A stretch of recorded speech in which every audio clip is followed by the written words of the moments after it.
Desenvolupar unes ulleres de realitat virtual per a policies que permetrien, per exemple, identificar situacions de risc, com ara persones armades enmig d'una multitud. Es tracta d'un projecte europeu en què participa la policia local de València.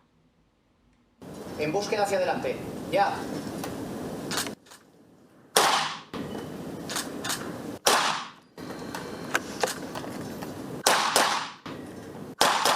Esta pràctica de tir no és habitual dels agents de la policia local de València. Avui es tracta de provar com funciona el projecte Darlen, unes ulleres que ajuden els agents a prendre decisions amb l'ajuda de la realitat virtual. Un projecte de la Unió Europea en què participa la policia de València i que estan provant-lo des de 2021 en col·laboració amb altres policies europees. Unes ulleres de realitat virtual que utilitza la intel·ligència artificial per ajudar als policies a prendre decisions ràpides en moments de molt de perill o de molt de risc. Encara no hi ha data de poder utilitzar-se operativament, ja que el projecte encara està en bolquers, però l'objectiu final serà...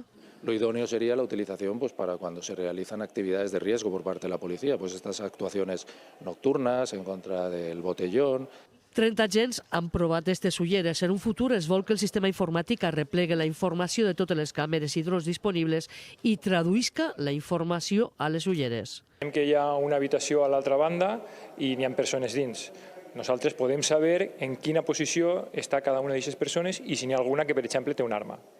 De moment, identifiquem amb colors la realitat, des del blanc que diu que no hi ha perill fins al roig, on s'indica que pot haver una arma.